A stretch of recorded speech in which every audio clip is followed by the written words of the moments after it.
Amados hermanos, proseguimos en nuestro estudio de lo que es el pastorado bíblico. Habíamos quedado en el sermón pasado hablando en Tito capítulo 1, versículo 9. Y entendíamos pues que el apóstol Pablo, escribiendo al anciano Tito, al joven pastor Tito, le dice que es necesario que el obispo retenga firmemente la palabra fiel, que sea retenedor fuerte, que sostiene la palabra fiel conforme a la doctrina, a fin de que sea capaz de exhortar con sana enseñanza y de refutar a los que contradicen. Este fue el texto que comenzamos la semana pasada en este sermón expositivo acerca de lo que es el pastorado bíblico. Y hablábamos aclarando la etimología del vocablo antecómenon que utilizó el apóstol Pablo en este contexto. Y decíamos que significa retenedor, sostenedor, que estaba en participio presente activo. Esto es, que debe ser alguien que retiene en el presente la doctrina, no que la retuvo en algún momento, sino que retiene siempre. Esto es, se mantiene reteniendo la doctrina. Hablamos de que significa que permanece firme en convicción, hay una firmeza en sus convicciones acerca de la doctrina. Ha de entenderse claramente que aquel que anhela obispado, o el que es obispo, si sus convicciones no están firmes, él va a fallar también en sus prácticas. No tener convicciones firmes es tener espacios para duda y temor. Pero el que tiene duda y temor no ha sido perfeccionado en el amor. Mas la doctrina bíblica, la palabra del Señor, echa fuera toda duda. Aquel que crece en su fe, nutriendo su fe a través del conocimiento de la palabra,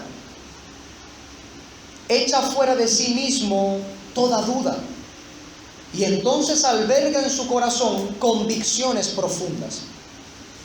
Las convicciones acerca del Señor no podrán venir a menos que la palabra del Señor nos traiga convicción. La Escritura dice que la fe viene por el oír y el oír por la palabra de Dios.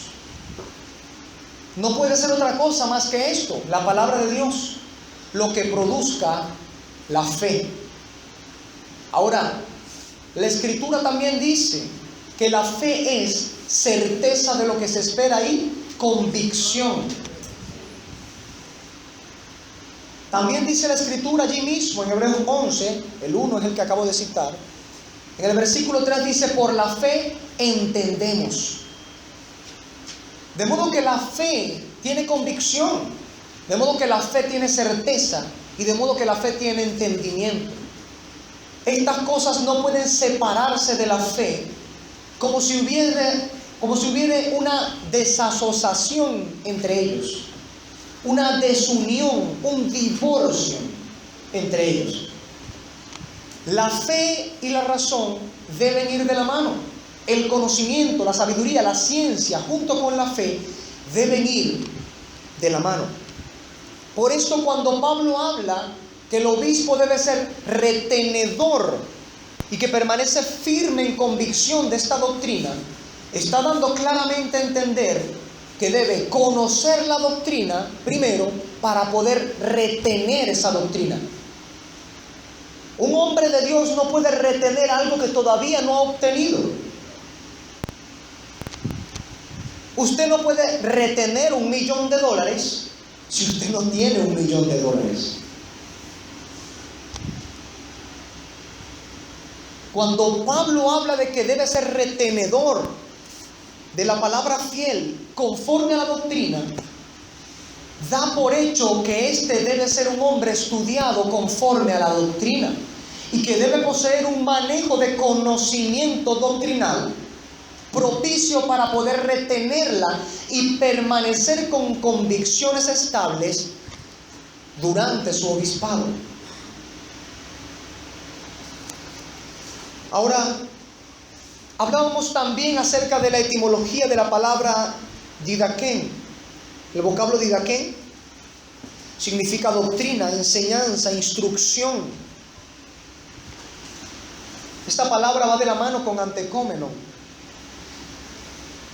Da el sentido de ser una enseñanza establecida, lo que podría llamarse una suma de doctrina o un cuerpo de enseñanza.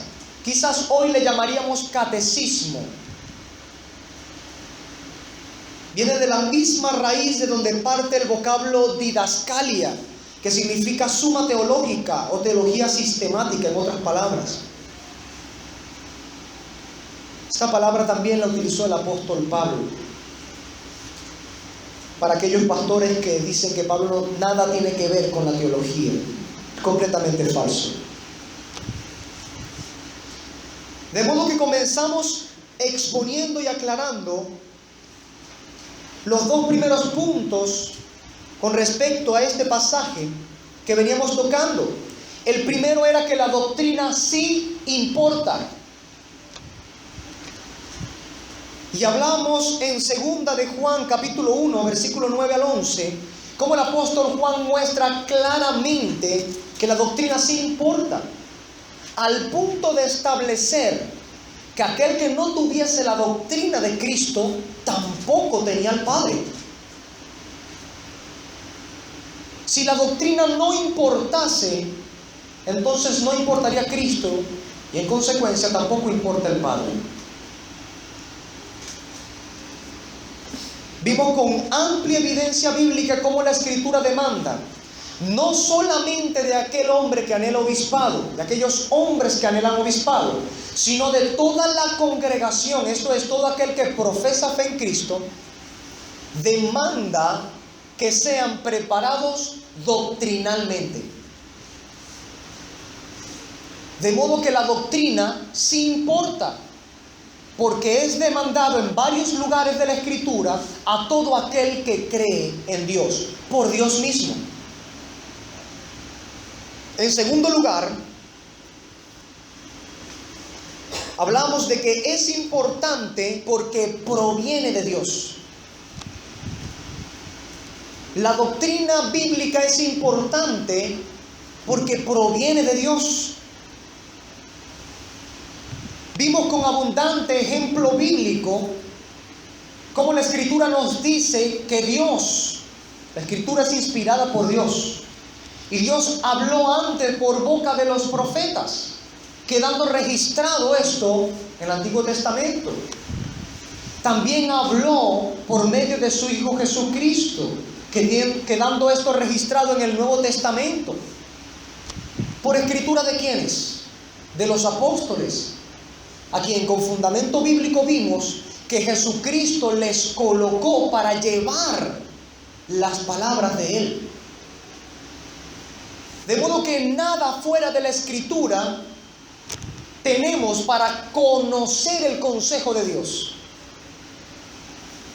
Nada fuera de la Escritura puede abrir nuestro entendimiento para darnos sabiduría doctrinal. Si la doctrina importa, como hemos visto con la Escritura, y la doctrina proviene de Dios, y esta está contenida en las páginas de la Escritura, como hemos visto, luego es necesario que la iglesia, a su totalidad, escudriñe la Escritura para crecer doctrinalmente. Si Dios posee una doctrina, la iglesia cristiana debe conocer esa doctrina.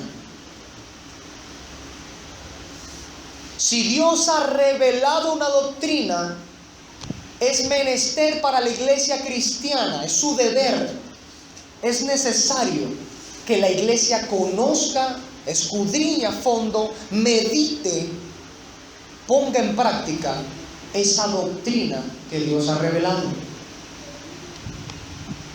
Todo lo que Dios ha revelado es porque Él ha considerado importante revelarlo a nosotros.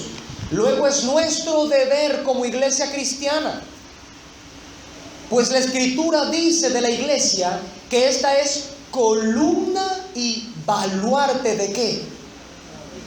De la verdad. Luego, si es columna y baluarte de la verdad, no levantamos o pregonamos el pensamiento de un hombre o de un pastor, o el entendimiento o la visión de un hombre. Pregonamos y levantamos la verdad. Y esta está contenida en la Escritura porque Dios la ha revelado en la Escritura. Pablo afirmaba que quien no retiene la doctrina está envanecido, como lo dice en su primera carta a Timoteo, capítulo 6. Nada sabe. Esto es contrario o distinto al obispo de Dios.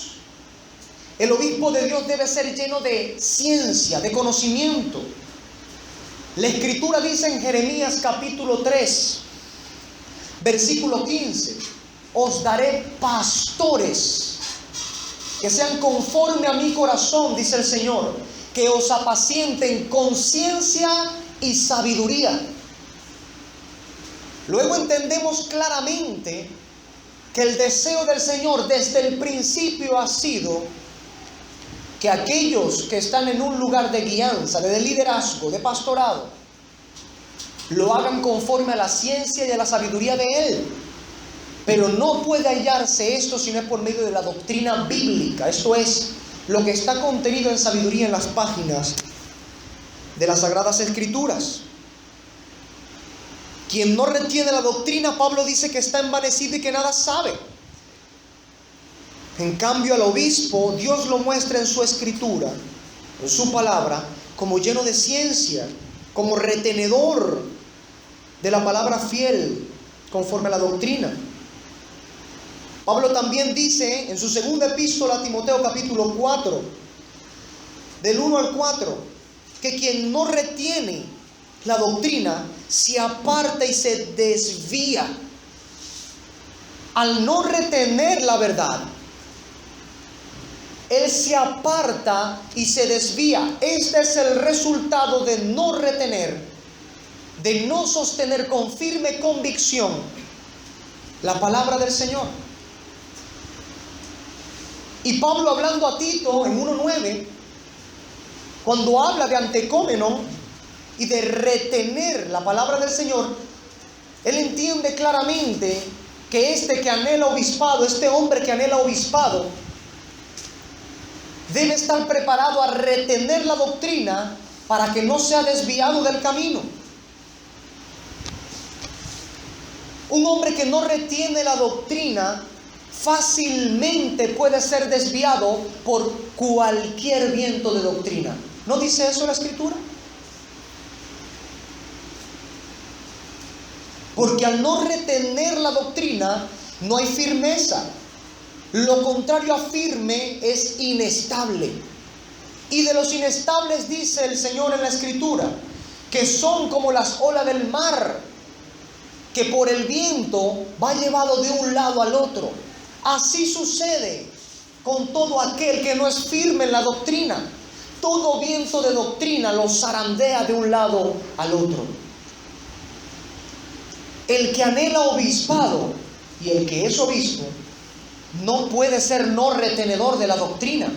Debe tener firme convicción en la doctrina bíblica, a fin de que Cristo sea glorificado y Él no sea desviado, arrastrado por cualquier viento de doctrina, como el viento lleva las olas del mar y las zarandea a su gusto. En toda área de conocimiento, el pastor debe inclinarse a escudriñar, pues todo lo que ha sido revelado por Dios en la Escritura, el pastor debe darse a la tarea ardua de estudiarlo y conocerlo. La doctrina importa, e importa porque proviene de Dios. Ahora, como tercer punto que se deriva de este texto, es que por cuanto proviene de Dios y es importante por ello, y entendemos que quien no la retiene está envanecido y se desvía, entonces es necesario no solo retener la doctrina, sino defenderla también. Y este es el tercer punto, que es necesario no solo retener la doctrina, sino defenderla. Si entendemos que la doctrina importa, y que importa porque proviene de Dios, luego es necesario no solo retener la doctrina, sino también defender la doctrina. Y esto es lo que está hablando Pablo al pastor Tito cuando le dice que retenga firmemente la palabra fiel conforme a la doctrina, y dice, escuche esto, a fin de que sea capaz de exhortar con sana enseñanza y de refutar a los que contradicen.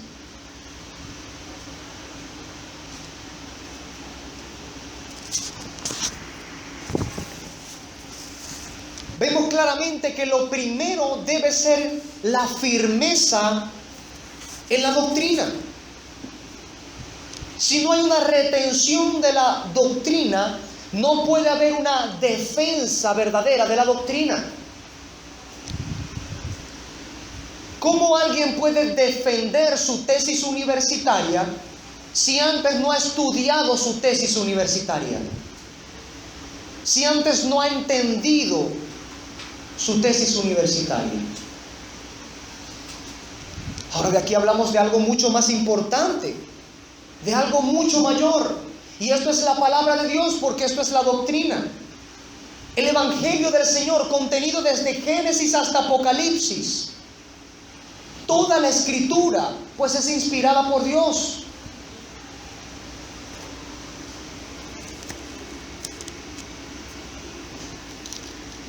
La Escritura dice en 2 Tesalonicenses capítulo 2, vamos allá.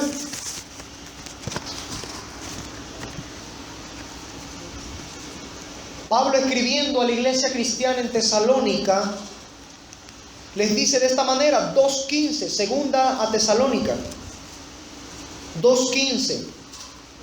Así pues, hermanos, estad firmes y retened las enseñanzas con que fuisteis adoctrinados, bien por palabra o por nuestra epístola. Voy a repetirlo, hermano. Así pues, hermanos, estad firmes y retened las enseñanzas con que fuisteis adoctrinados, bien por palabra o bien por epístola nuestra. El punto del apóstol Pablo nuevamente aquí es la importancia de retener la doctrina, la sana enseñanza, y de estar firme en ella.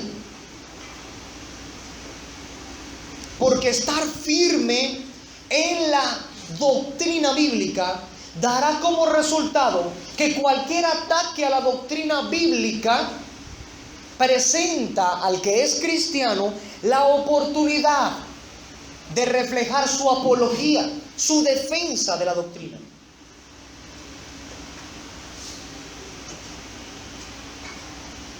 Cuando algo que nos importa mucho es atacado, nosotros respondemos con defensa. Si un hijo suyo es atacado, usted responde inmediatamente con defensa. Y quizás de las más reaccionarias que pueda verse en el mundo. Con la mayor prontitud que pueda haber en su disposición para la defensa. Porque un hijo le importa a usted. Porque usted ama a su hijo. Aquel que retiene firme la verdad por cuanto ama al Dios de la verdad, no puede permanecer como si nada ocurriese cuando la verdad de Dios está siendo atacada. De modo que el estar firme en la verdad en el amor a la verdad, da como por consecuencia el contender por la fe. Vamos a la epístola de Judas, capítulo 1, el único que tiene.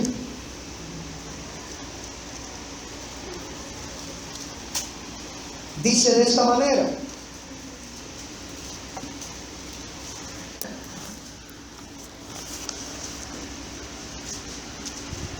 versículo 3: amados, poniendo toda diligencia en escribiros acerca de nuestra común salvación, tuve necesidad de escribiros, exhortándoos que contendáis ardientemente por la fe una vez dada a los santos.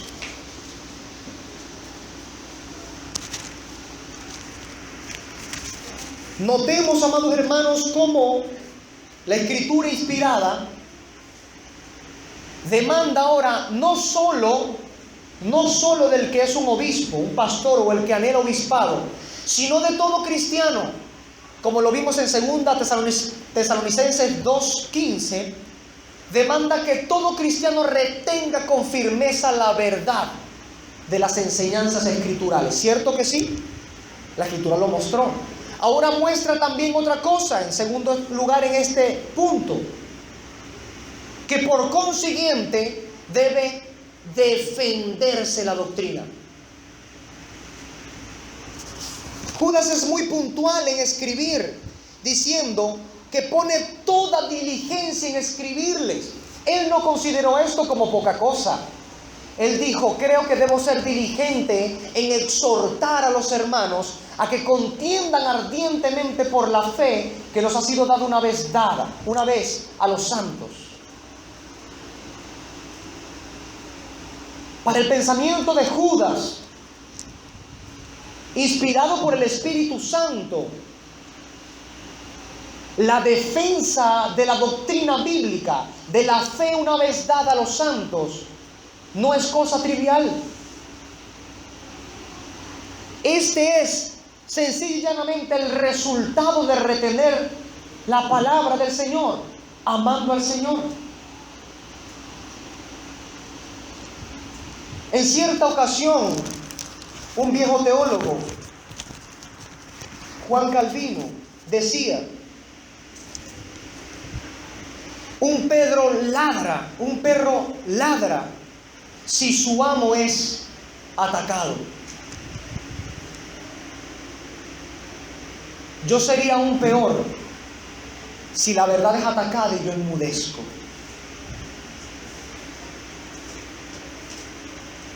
Dando a entender que el apego que tiene un canino, una bestia sin entendimiento, sin raciocinio hacia su amo, no puede ser mayor que el que nosotros, creados a imagen y semejanza de Dios, renovados y regenerados por el poder del Espíritu Santo, que se nos ha sido concedida a la mente de Cristo, deberíamos tener por la verdad de Dios, que es su revelación escrita para nosotros.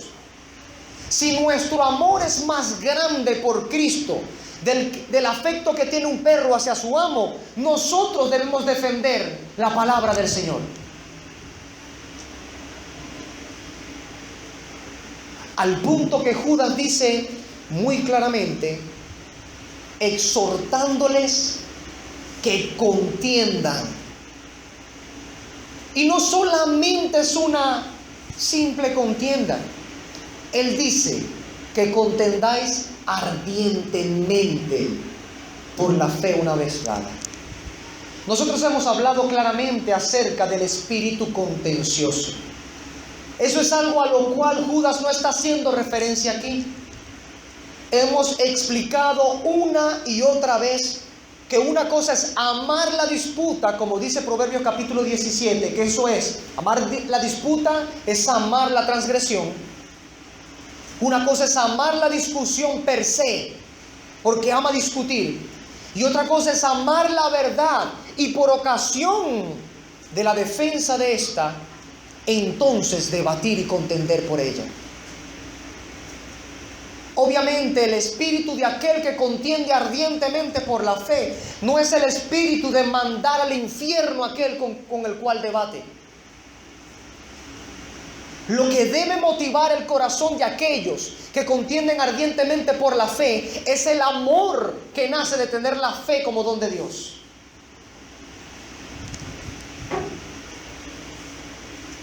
Si verdaderamente Dios ha regenerado un corazón, las intenciones de aquel que contiende ardientemente por la fe son el amor a Cristo, el amor a su palabra y el amor a su prójimo que lo ve caminando en error. Si estas no son las razones que llevan a una persona a contender ardientemente, lo que ama es la disputa, no ama la defensa de la palabra, ama la disputa. Y es una línea delgada, pero son cosas muy distintas. Y que bien haremos como congregación en examinar nuestros corazones. Porque si se nos demanda como cristianos que defendamos la fe, entonces Dios no pide favores a usted. Él demanda de usted, 1, que se prepare con la doctrina, 2, que retenga firmemente esa doctrina, y 3, que defienda ardientemente esa doctrina que Dios ha entregado por medio de la Escritura. Esto no es opcional, es una exhortación que proviene de Dios por medio de Judas, inspirado por el Espíritu Santo. Nuevamente vemos aquí que los textos engloban a la congregación, a la totalidad, a la iglesia cristiana. Y bien sabemos que el contexto principal de este sermón son aquellos que anhelan el obispado y cómo reconocer el obispado bíblico. Pero también para que entendamos como congregación ¿qué cosas demanda Dios en estos aspectos? Esto es, que no solamente el obispo debe ser retenedor de la palabra fiel conforme a la doctrina para que sea capaz de corregir con sana enseñanza y refutar a los que contradicen, sino que la iglesia debe ser retenedora de la palabra fiel conforme a la doctrina para que sea capaz de defenderla. Toda la iglesia.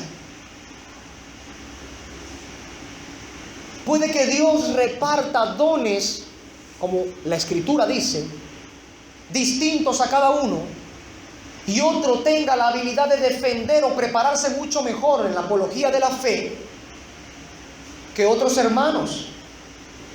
Y eso está bien, es un don de Dios.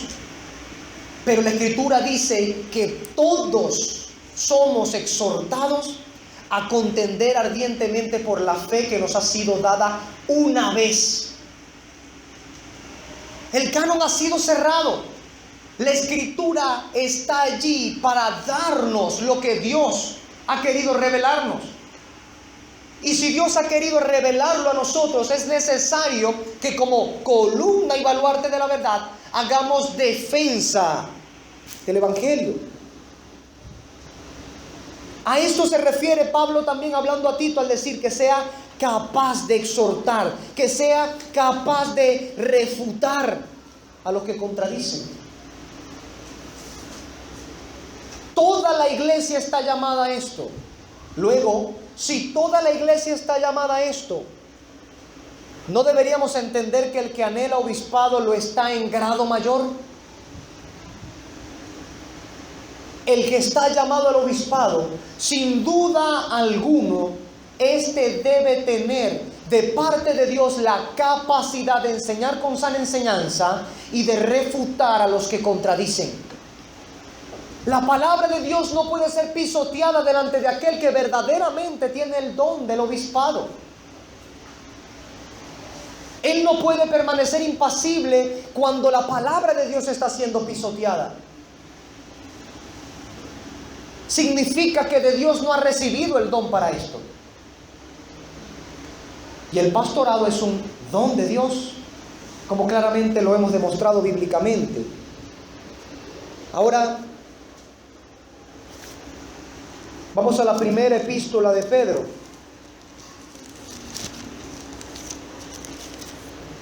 Primera epístola de Pedro, capítulo 3,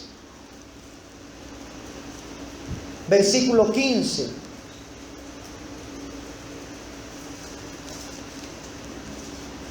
Dice la Escritura: santificad al Mesías como Señor en vuestros corazones, y estad siempre prestos. ¿Usted lee eso allí? Estad siempre prestos. ¿Para qué? Para presentar defensa ante todo el que os demande razón acerca de la esperanza que hay en vosotros.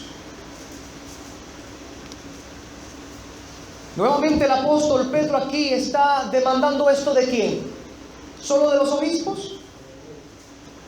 Toda la iglesia, eso incluye a los obispos, obviamente a ellos más. Pero en este caso está hablando a toda la cristiandad, a todos aquellos que profesan fe en Cristo. Note usted cómo el apóstol Pedro, inspirado por el Espíritu Santo, dice que santifiquemos al Mesías como Señor en nuestros corazones. Y dice, y estén siempre prestos para presentar defensa. ¿Cada cuánto debemos estar prestos o preparados?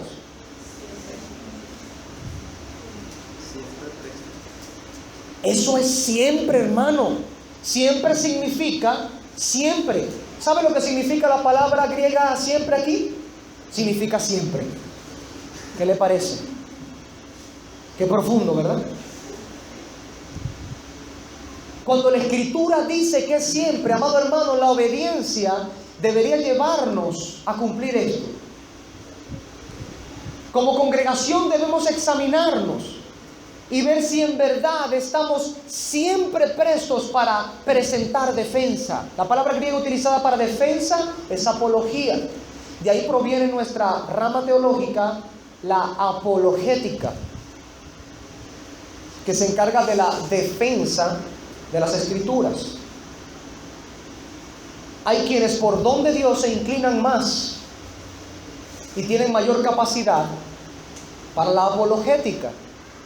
Esto proviene de la palabra griega apología, que significa defensa. Pero esto usted puede ver claramente que en la Escritura el Espíritu Santo demanda que todo aquel que profesa fe en el Señor esté presto siempre para la defensa. ¿Y sabe qué? Nuevamente el apóstol Pedro, al continuar en su texto, no solamente dice que siempre ha de estar presto para la defensa, no solamente esto, sino que usted no tiene el derecho de elegir delante de quién va a presentar defensa y de quién no. La Escritura le dice delante de quién usted debe presentar defensa. Dice claramente, ante todo el que os demande razón de la esperanza que hay en vosotros. Ante todo el que os demande razón de la esperanza que hay en nosotros como cristianos. Nosotros entendemos, como dice Mateo 28, claramente, que la iglesia cristiana ha sido enviada a predicar el evangelio ¿a quiénes? ¿A algunos? A todo el mundo. El evangelio debe ser predicado a toda criatura, como dice Mateo 28, al final de ese capítulo. No debe entenderse mejor y más claramente entonces que si debemos estar prestos para defender la palabra del Señor, claramente también debe hacerse delante de todo aquel que demande razón de la existencia de la esperanza que hay en nosotros. ¿Cómo sería posible que honráramos a Dios sin defender lo que Él nos ha concedido como don, que es la revelación escrita? ¿Cómo podríamos honrarle a Él, a Dios, si cuando alguien demanda acerca de la razón que hay en nosotros, nosotros callamos. No es esto posible. Aquel que verdaderamente busca agradar a Dios se preparará en la doctrina, retendrá la doctrina del Señor y defenderá la doctrina del Señor. Él no puede enmudecer. Él sabe que tiene una responsabilidad, no con su pastor, no con sus tutores, no con el liderazgo de la iglesia, no con el seminario teológico. Tiene un compromiso abierto con aquel que inspiró las escrituras, de las cuales se le es demandado que escudriñe. Nuestro compromiso es ¿contra quién? ¿Con quién? Con Dios. En este caso, nuestro compromiso es también contra aquellos que se oponen a la palabra de Dios. Y este es el sentido en el que Pablo, escribiendo a Tito, le dice en el verso 9 que sea capaz de refutar a los que contradicen. Si todo cristiano debe ser capaz de presentar apología, no debe un pastor, un prospecto, obispo también, defender la doctrina de la palabra de Dios y poder refutar a los que contradicen. Hermanos, la verdad de Dios puede ser odiada, aborrecida, pero ella no puede ser cambiada ni refutada. Pablo de esto dice: nada podemos contra la verdad, sino por la verdad. Luego, si la iglesia es columna y baluarte de la verdad, nada debería el mundo poder contra aquella que es columna y baluarte de la verdad. Por esto Cristo mismo ha dicho, por su sacrificio y por su palabra, que es sostenedora de ella, la iglesia: ni las puertas del Hades prevalecerán contra la iglesia. Ella es columna y baluarte de la verdad. Tiene y posee la autoridad de Cristo por cuanto la palabra de Dios contiene la autoridad de Cristo. Y ella crece en su semejanza a la mente de Cristo, porque le ha sido concedido de parte del Espíritu Santo tener la mente de Cristo, como dice Pablo en su primera carta a los Corintios, capítulo 2, al final de ella. Nos ha sido dada la mente de Cristo. ¿Alguna vez leyó en los evangelios que la palabra de Dios fuera pisoteada, blasfemada, y que Cristo enmudeciera delante de esto? No puede luego honrar la mente de Cristo aquel que dice tenerla, cuando calla o enmudece delante de aquellos que contradicen la verdad. Luego, aquel que anhela obispado en grado mayor debe ser capaz de refutar a los que contradicen. Ahora, nosotros entendemos también por la misma escritura que hay dos formas de refutar a los que contradicen.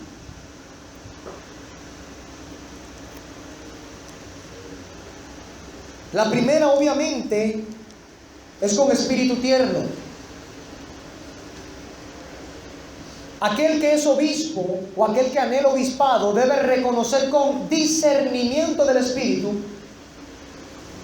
cuándo es propicio refutar con espíritu tierno, conociendo el caso, y cuándo no debe ser así, cuándo debe ser lo contrario, que ya vamos a verlo también. En 2 Timoteo capítulo 2, 2 Timoteo capítulo 2, versículos 24 y 25, nos dice la palabra del Señor: porque un siervo del Señor no debe ser, ¿qué cosa? Contencioso. Ya sabemos que guía a un contencioso. El siervo del Señor no debe ser contencioso. Mas dice que debe ser amable con todos, apto para enseñar, ser tolerante y que con mansedumbre corrija a los que se oponen, por si quizá Dios le concede el arrepentimiento conducente al conocimiento pleno de la verdad, y vuelvan en sí y escapen del lazo del diablo en que están cautivos a voluntad del diablo, de él. El obispo debe tener este discernimiento. Obviamente él debe ser amable con todos. Y aun cuando él tenga que exhortar con severidad, él debe ser amable en su postura y en su carácter. Cuando él deba exponer severamente la palabra en un caso que lo amerite, aún su carácter debe ser un carácter de amabilidad. Él no puede dejarse llevar por las pasiones. Él debe saber reconocer cuando una persona falla por desconocimiento y se opone a la verdad porque tiene desconocimiento de la Escritura, y cuando debe hacer uso de la severidad porque la persona contradice la Escritura porque está envanecido, porque nada sabe, porque quiere llevarle la contraria a la palabra del Señor, porque habiéndosele dicho una y otra vez lo que dice la Escritura, ha escogido no hacer caso. De esto también la Escritura nos habla. Nuevamente en la carta de Pablo a Tito, capítulo 1, Pablo dice que retenga firmemente la palabra fiel conforme a la doctrina, a fin de que sea capaz de exhortar con sana enseñanza y de refutar a los que contradicen. Porque hay muchos insubordinados, charlatanes y embaucadores, especialmente los de la circuncisión, los que solían pues judaizar, y que aún hay en este tiempo gente que pretende judaizar a la iglesia cristiana, llevar las costumbres y ceremonias rituales de la ley. De estos dice Pablo que es necesario taparles la boca. ¿Leyó eso? Es necesario taparles la boca, que trastornan casas enteras enseñando por ganancia deshonesta lo que no se debe. El resultado de la mala doctrina es el trastorno. Y a los que se ocupan de esto, la palabra muestra claramente que tienen en alta responsabilidad los obispos taparles la boca a los que tal hacen.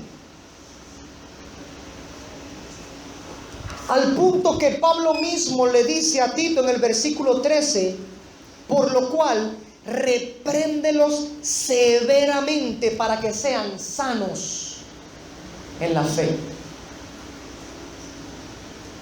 El pastor debe tener esta distinción. Su carácter debe ser siempre amable, claro que sí.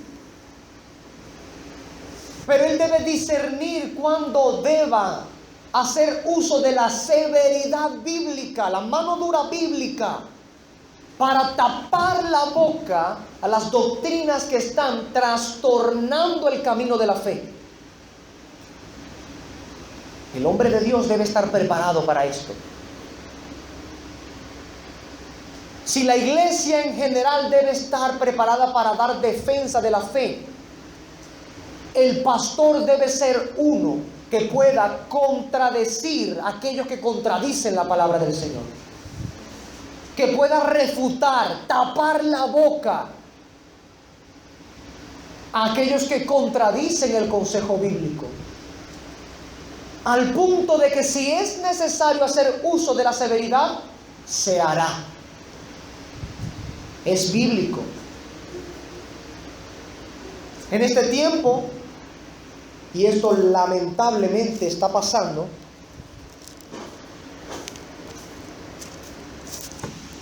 podemos encontrar una cantidad de pastores y de llamados, mal llamados apóstoles y profetas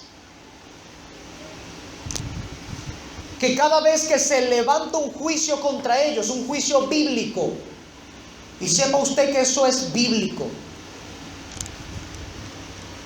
cada vez que se levanta un juicio contra ellos, resulta que su frase favorita es: no toquéis al ungido de Jehová, o no juzguéis para que no seáis juzgados.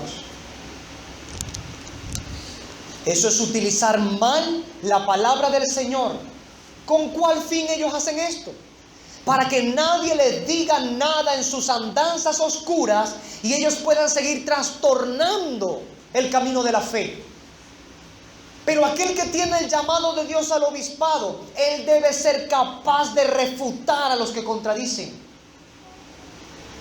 Él debe ser capaz de hacer evidente el engaño de los que trastornan el camino de la fe, torciendo la doctrina bíblica. Él debe ser capaz. Todos aquellos que de Dios han recibido el don del obispado tienen esta capacidad, porque proviene de Dios, y ellos deben ejercitarse en ello. Nuevamente, si la iglesia cristiana debe defender su fe, debe contender ardientemente por su fe, los pastores bíblicos deben contender ardientemente en grado mayor contra aquellos que trastornan el camino de la fe torciendo las Escrituras. Es necesario, le dice Pablo a Tito, taparles la boca. Cree, hermano, que en ese momento no se va a ver muy bonito que digamos. Puede incluso que pueda parecer hasta falta de amabilidad. Por ese amor verdadero, amor que se goza de la verdad, que no se goza de la injusticia. Cristo fue el mayor y mejor ejemplo de esto. Toda vez que se encontraba con falsos maestros como los fariseos, ¿qué hacía? ¿Acaso era condescendiente con ellos? ¿Acaso les decía: sí, está bien, sigan así, no importa, tú crees lo que tú quieras creer, tú predicas lo que tú quieras predicar y yo predico lo que yo quiera predicar? No. El que anhela obispado y el que es obispo debe tener el carácter de Cristo conforme a esto. Aquel que tuerce la palabra debe ser refrenado como Cristo refrenaba a los fariseos al torcer las Escrituras.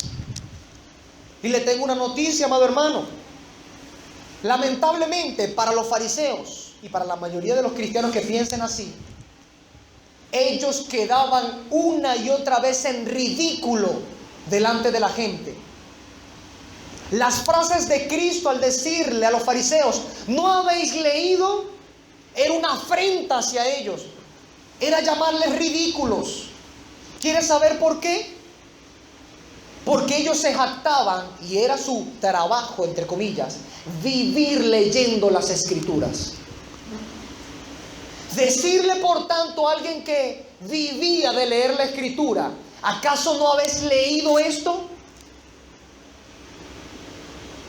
Es decirle: ¿tanto tiempo has perdido en esto? Cuando todo el pueblo le consideraban como gente de mucho conocimiento, y a ellos recurrían para recibir la cátedra de la ley y los profetas. Cristo los dejaba en vergüenza. ¿Por qué sucedía esto? Pablo lo entiende y por eso se lo dice a Tito: porque es necesario taparles la boca. Porque el que trastorna la fe de un pequeño, de un recién nacido en la fe, el que busca trastornar el camino de la fe, debe ser callado. Cuando es manifiesto este error, aquellos que son obispos tienen la más grande responsabilidad de seguir el pastorado de Cristo y proteger a la iglesia comprada por la sangre del príncipe de los pastores. Proteger a la iglesia contra tales herejías, contra tales doctrinas.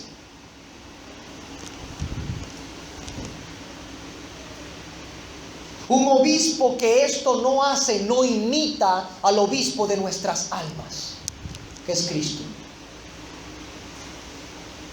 Un obispo que no es capaz para refutar a los que contradicen, no es un obispo.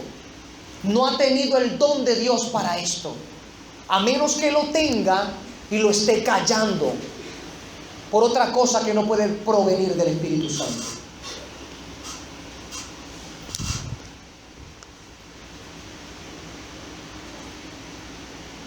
Cierto predicador,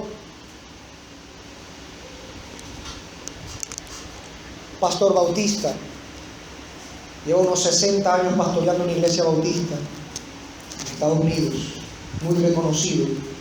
John MacArthur decía: el pastor debe tener dos voces, una para hablar a las ovejas y otra para echar fuera a los lobos.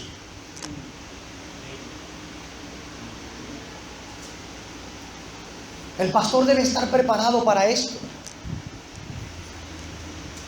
porque hay quienes es preciso taparles la boca.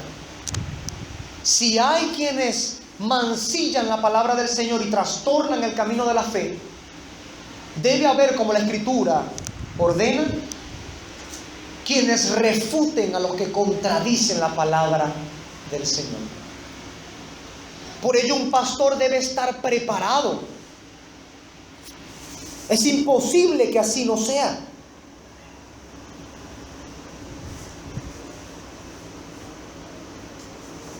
Él debe ser capaz en mayor medida que la iglesia, porque la iglesia está llamada a defender y contender ardientemente la fe.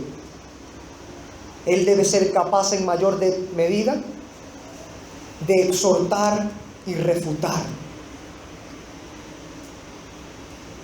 De modo que vemos por el consejo bíblico que no solo debe tener pureza de doctrina, como dice Tito capítulo 2, versículo 7. Pablo le dice a Tito allí: muéstrate en todo como ejemplo de buenas obras, y le dice con pureza de doctrina. El pastor está llamado a tener una pureza de doctrina y mantenerla y ser ejemplo en ello. La iglesia debería mirar al pastor y seguir su ejemplo en su defensa de la fe, en su contender ardientemente por la fe, en su refutar a los que contradicen la fe, manteniendo la pureza de la doctrina. Debe mantener la pureza de la doctrina y debe poder tapar la boca cuando es necesario a los que trastornan con doctrina no bíblica, como dice claramente Tito 1:11. ¿Cómo se hace esto? Nosotros entendemos claramente que un pastor no está llamado a atacar a una persona, sino que claramente la Escritura nos muestra en 2 Corintios capítulo 10, versículo 5. Pablo habla de esta manera, desde el 4: porque las armas de nuestra milicia no son carnales, no es para destruir la carne, sino que son poderosas en Dios para destrucción de fortalezas. ¿Cómo es esto, Pablo? Explícanos. Verso 5: destruyendo razonamientos y toda altivez que se levanta contra el conocimiento de Dios, y llevando cautivo todo pensamiento a la obediencia del Mesías.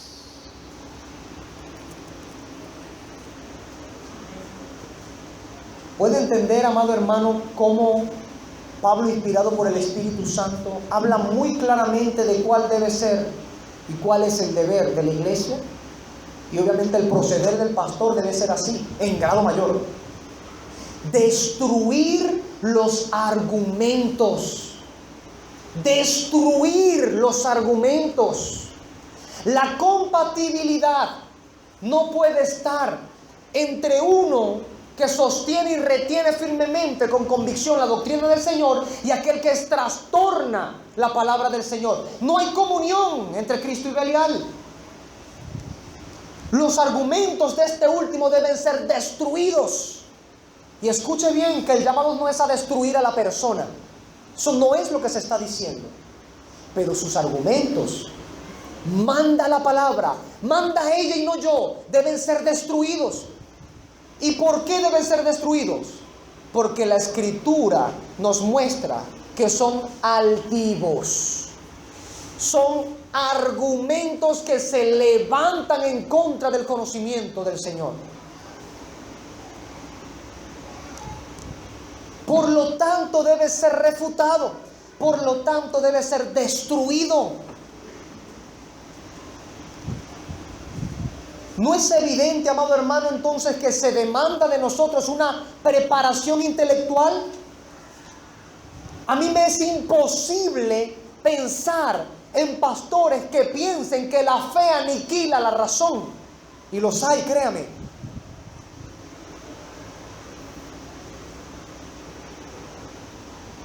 Cuando dentro del cristianismo es precisamente a los pastores a quien más se les ha demandado la responsabilidad de prepararse intelectualmente. ¿Cómo destruye un pastor un argumento si no sabe argumentar? ¿Cómo defiende la iglesia el evangelio si no sabe defender?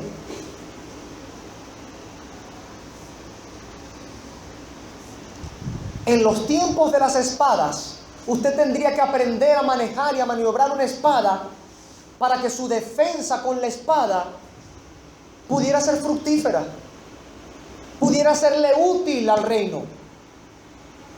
De lo contrario, teniendo espada, a usted le habrían dado muerte, ¿cierto? Por no saberla utilizar. La espada de doble filo es la palabra de Dios. Usted debe entrenar su alma para saber empuñar la espada del Señor, a fin de defender la palabra del Señor. Pero si usted no la usa, y es lo que hemos venido predicando, si usted no hace el esfuerzo intelectual de comprender la Escritura, de crecer en ese conocimiento y de aprender a argumentar en contra de los errores para que sean destruidos los argumentos, ¿cómo usted honra a Cristo? Y más allá de que no puede honrar a Cristo, usted será desviado, como dice la Escritura, arrastrado por cualquier viento de doctrina. Mi pueblo perece por falta de conocimiento. No se dan a la tarea intelectual. Ellos dicen, como dice aquel pastor de este lugar muy famoso, queremos a Jesús, no queremos doctrina. Eso es una estupidez. Mi doctrina no es mía, dice Cristo Jesús, como hemos visto con amplio consejo bíblico, sino del Padre que me envió. Y como dice Juan el apóstol, inspirado por el Espíritu Santo, un verdadero apóstol bíblico, no los embaucadores de hoy. Quien no tiene la doctrina de Cristo no tiene al Padre. Pide a Cristo todo lo que quieras y rechaza la doctrina, no tendrás a ninguno. Porque si no tienes la doctrina de Cristo, no tienes a Cristo. Hay un orden. Tendrás vez tras vez cada vez más de Cristo, mientras más tengas de la doctrina de Cristo.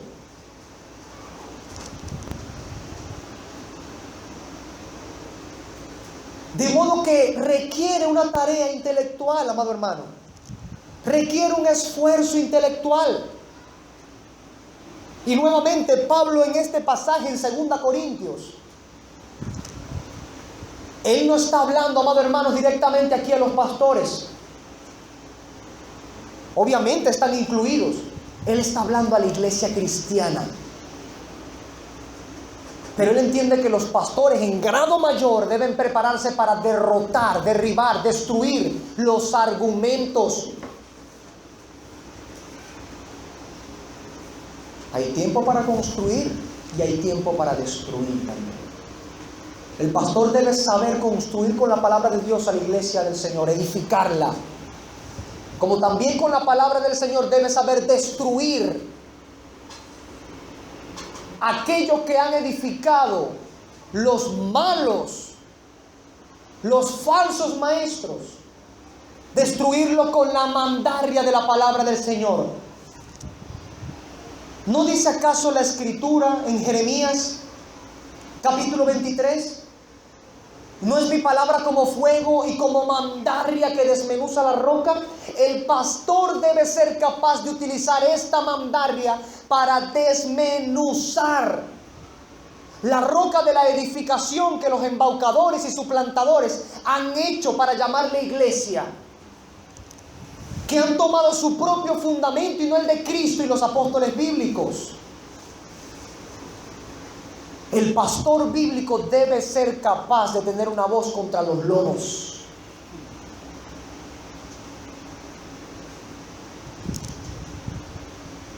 Así como entendemos muy claramente también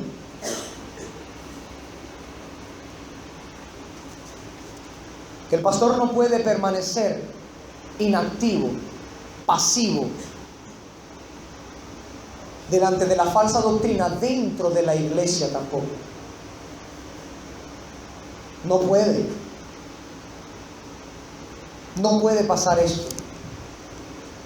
Y así tal cual como los pastores apacientan a los rebaños, un pastor debe tener un cayado y una vara. Esto para con las ovejas.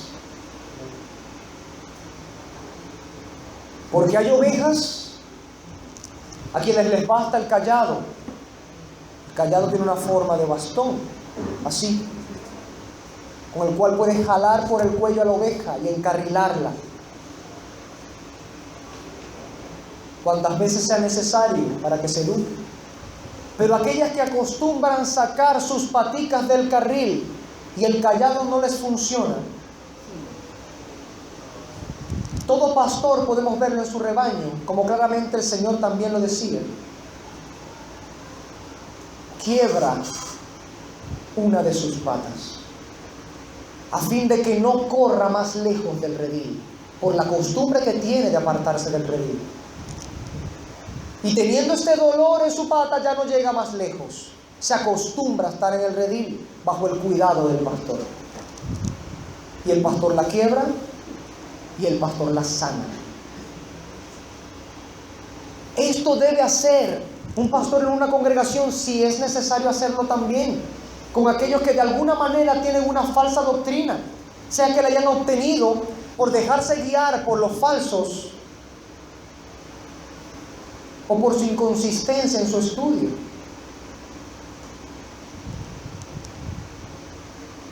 Y en esto el pastor debe seguir el ejemplo del príncipe de los pastores.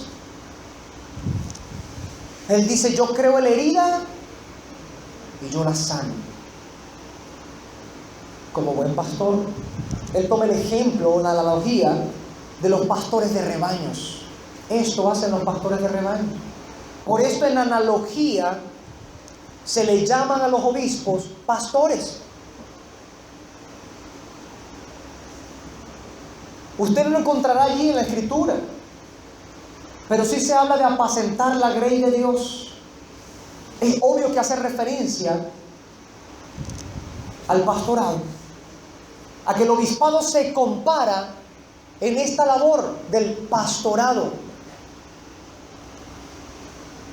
Sucede que en este tiempo nos hemos acostumbrado tanto a decirle pastor al pastor, que no entendemos la labor del pastor porque no pensamos en lo que hace un pastor con un rebaño de ovejas.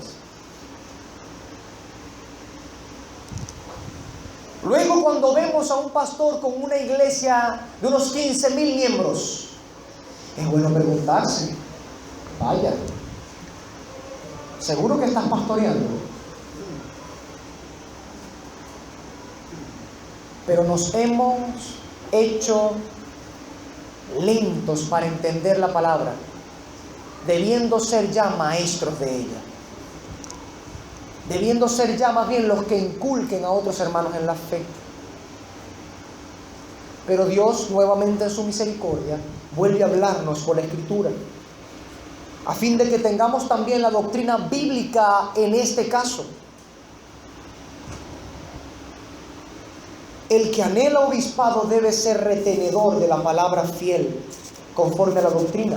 Todo el evangelio él debe ser capaz de retenerlo y de defenderlo.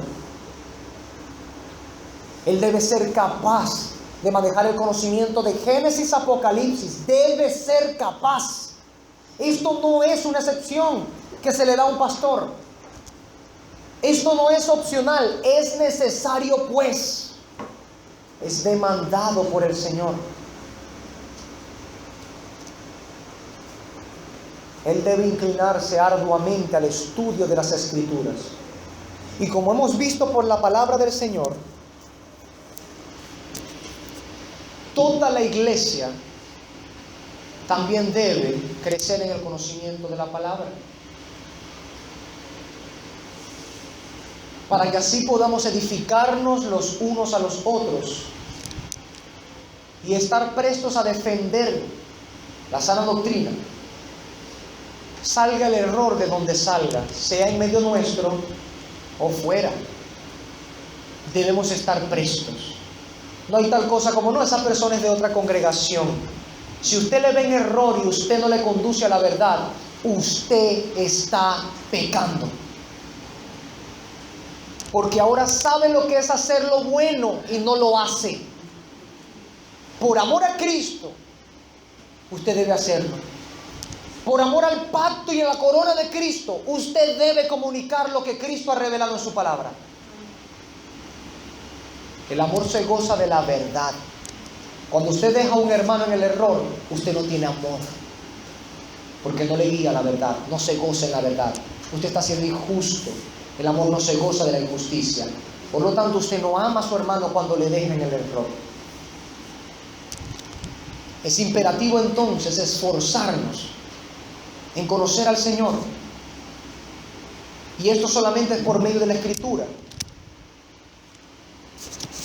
Decimos entonces, para terminar, que Pablo ha dicho que la doctrina importa, que quien no la retiene está envanecido, porque la doctrina proviene de Dios, y que en cuanto que proviene de Dios, es importante por él. El que la retiene debe defenderla. Miremos los hombres de Dios que en nuestra congregación así se conducen. En esto debemos ser sabios también. Por esto principalmente se está dando todo este sermón y esta serie expositiva del pastorado bíblico, a fin de que tengamos sabiduría para reconocer quién es pastor de Dios y quién no. Porque los pastores asalariados, al ver los lobos, corren y dejan el rebaño a merced de las fieras. Pero aquellos a quienes Dios ha escogido se enfrentan a las fieras para provecho y cuidado de los rebaños.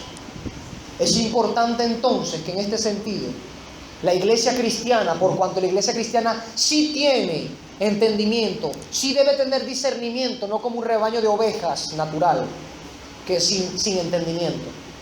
A la iglesia cristiana se le exige que sepa quiénes son pastores de Dios y quiénes no. Es su responsabilidad delante de Dios y de la palabra que Él ha revelado en su Escritura. Usted no tiene excusa delante de Él. Usted debe prepararse. Usted debe prepararse a fin de dar defensa de la fe. Amén, hermano. Amén. Padre, honramos tu precioso nombre en el fin de esta mañana. Te rogamos perdón por toda vez, Señor, que sabiendo hacer lo bueno, no lo hicimos. Rogamos perdón porque como iglesia muchas veces no hemos levantado la voz cuando el error se levanta en nuestra nación. Como iglesia hemos permitido el error. No hemos dado nuestra voz, así sea nuestra pequeña pronunciación en este mar de voces en nuestra nación. Perdónanos, Señor. No tenemos excusas delante de ti. Mas ahora, siendo reprendidos por tu palabra y guiados por tu Espíritu Santo, te rogamos, te imploramos, te suplicamos, haznos crecer en la palabra del Señor y danos de nuevo amor verdadero por nuestro prójimo, a fin de hacerle conocer las palabras de verdad, para que por medio de ellas, como dijo nuestro Señor Jesucristo en Juan 17, puedan ser santificados en tu verdad, en tu palabra que es la verdad. No permitas que tengamos silencio en nuestras bocas cuando tu palabra es pisoteada, mancillada delante de nosotros. Danos voz para la defensa. Danos, Señor, entendimiento para la apología. Permítenos refutar el error. Permítenos destruir los argumentos, Señor. Que toda pronunciación que se levante en altivez contra el conocimiento de tu palabra, podamos llevarla cautivo. Que todo pensamiento altivo que se levante contra tu palabra, podamos llevarlo, por la guianza de tu Espíritu Santo y la luz de tu Escritura, cautivo a la obediencia en Cristo Jesús. Padre, eso te rogamos como congregación, pero también te lo rogamos como la iglesia en general, como iglesia universal. Padre, que toda la iglesia pueda levantarse, por como tu Escritura le denomina, como columna y baluarte de la verdad. Quita de nosotros ya toda apatía, toda desidia, todo aquel no me importa que mi hermano esté en error. Quítalo de nosotros, Señor. Que nos interesemos por velar por la pureza de doctrina, por escudriñar aquello que no entendemos bien. Señor, que no tengamos desidia en decir, bueno, no lo conozco y no me importa. Que podamos crecer en el conocimiento de la palabra de verdad. Que podamos hacer como tu Escritura manda a través del apóstol Pedro, que anhelemos la leche espiritual no adulterada para que por ella crezcamos para salvación. Y más allá de esto, como Pablo mismo dice, Señor, que podamos entrenar nuestros sentidos para ejercerlos y que pasemos de la leche espiritual a la vianda, a masticar doctrina sólida, Señor. Que podamos crecer y avanzar en nuestra madurez. En eso, Señor, tú nos has hablado también claramente. Te rogamos que nos guíes hasta allá, Señor. Dependemos de ti, solamente de ti, oh buen Dios. Padre, si tú no nos guías, nosotros nada podemos hacer. Pero entendemos también nuestra responsabilidad que nos ha sido delegada por tu parte. Al dotarnos con tu Espíritu Santo y colocar tu Escritura en nuestro idioma, a fin de que aquello que costó sangre lo tengamos aquí frente a nosotros. Perdona hoy nuestro desprecio a la palabra. Perdona hoy nuestra falta de estudio bajo aquella vieja excusa de que no todos son llamados a maestros. Perdona nuestra falta de estudio a tu palabra. Perdona nuestras pocas horas de estudio. Perdona porque le dedicamos más tiempo a cualquier otra cosa que al escudriñar tu palabra, que a la intimidad contigo.